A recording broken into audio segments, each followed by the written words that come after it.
नमस्कार दोस्तों, आप सभी का एक बार फिर से स्वागत है हमारे चैनल जतिन लाइफ स्टाइल में। आप सभी को गुरु पूर्णिमा की हार्दिक शुभकामनाएं। आज सुनते हैं आषाढ़ महीने की गुरु पूर्णिमा की एक रोचक कहानी। एक समय की बात है, किसी गांव में एक गुरु अपने कुछ शिष्यों के साथ अपने आश्रम में रहते थे। उनके सभी शिष्य बारी बारी से गांव में भिक्षा लेने जाते थे। एक दिन उनका एक शिष्य भोला भिक्षा लेने के लिए गांव में गया और घर घर भिक्षा की मांग करने लगा। गांव में उसने भिक्षा के लिए एक दरवाजा खटखटाया तो अंदर से बड़ी बड़ी दाढ़ी वाली एक तांत्रिक बाहर आया और बोला, ये कौन है जो मेरे दरवाजे पर किसी और का गुणगान कर रहा है। तब भोला बोला, मेरे गुरुजी महाराज सब समर्थ हैं। तांत्रिक ने ये सुना तो क्रोध में आकर भोला बोला, इतना दुस्साहस मेरे दरवाजे पर आकर किसी और का गुणगान करता है। देखता हूँ कितना सामर्थ्य है तेरा गुरु।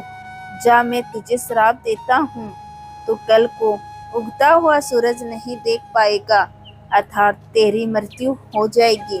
शिष्य ने जब ये सुना तो वो देखता ही रह गया और आसपास के गांव वाले कहने लगे कि इस तांत्रिक का दिया हुआ श्राप कभी व्यर्थ नहीं जाता। शिष्य बेचारा उदास होकर वापस आश्रम की ओर चल दिया। रास्ते भर वो सोचता रहा कि आज मेरा अंतिम दिन है, मेरा समय खत्म होने वाला है। तो वो जैसे ही आश्रम में पहुंचा तो गुरुजी महाराज हंसते हुए बोले, ले आए भिक्षा। तब भोला बोला, गुरुदेव भिक्षा में अपनी मौत ले आया हूँ। और उसने सारी घटना अपने गुरु को सुना दी और एक कोने में चुपचाप उदास बैठ गया। गुरुदेव बोले, चलो भोला भोजन कर ले। भोला बोला, गुरुदेव यहाँ मेरे प्राण सूख रहे हैं और आप भोजन करने की बात कर रहे हैं। तब गुरुदेव बोले, अरे भोला, अभी तो पूरी रात बाकी है, अभी से चिंता क्यों कर रहे हो। चलो ठीक है, जैसे तुम्हारी इच्छा। ऐसा कहकर गुरुदेव भोजन करने चले गए। फिर सोने का समय हुआ तो गुरुदेव भोला को बुलाकर बोले, भोला हमारे चरण दबा दो। भोला बेचारा मायूस होकर बोला, जी गुरुदेव, जो भी क्षण मेरे जीवन में शेष बचे हैं मैं उन्हें आपके चरणों की सेवा कर बिताना चाहता हूँ। फिर वह गुरु के चरण दबाने बैठ गया। गुरुदेव बोले, भोला चाहे जो भी हो, चरण छोड़कर मत जाना। भोला बोला, गुरुदेव कहीं नहीं जाऊंगा।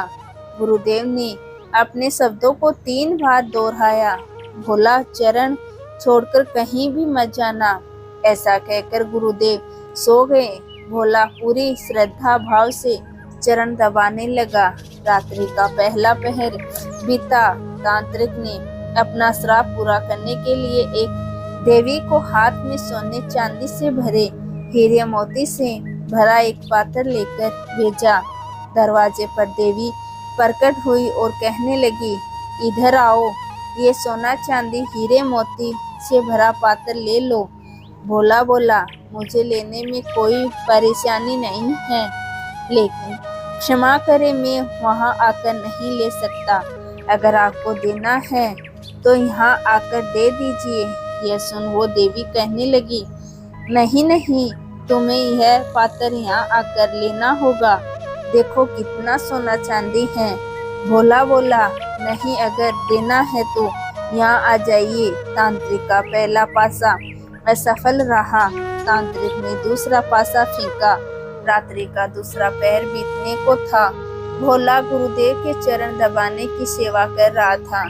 तांत्रिक ने इस बार भोला की माँ का रूप बनाकर भेजा। दरवाजे पर आवाज आई, बेटा तुम कैसे हो।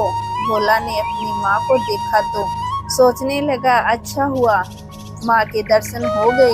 मरने से पहले माँ से भी मिल लेता हूँ।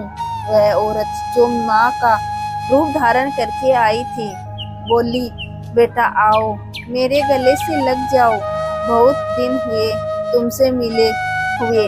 भोला बोला, क्षमा करना माँ, लेकिन मैं वहाँ नहीं आ सकता क्योंकि अभी गुरु के चरणों की सेवा कर रहा हूँ। मुझे भी आपके गले लगना है, इसलिए आप यहाँ आ जाइए।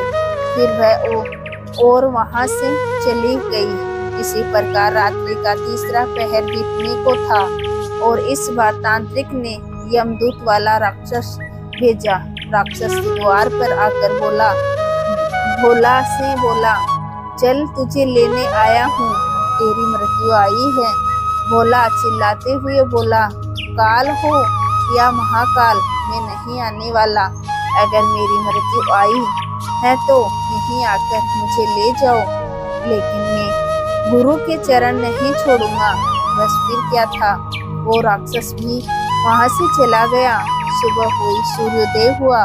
गुरुदेव महाराज नींद से उठे और बोले, सुबह हो गई। भोला बोला, गुरुदेव सुबह तो हो गई।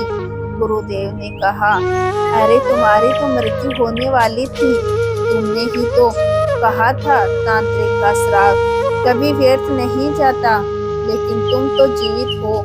भोला सोचते हुए बोला, जी गुरुदेव, लग तो यही रहा है कि मैं जीवित हूँ।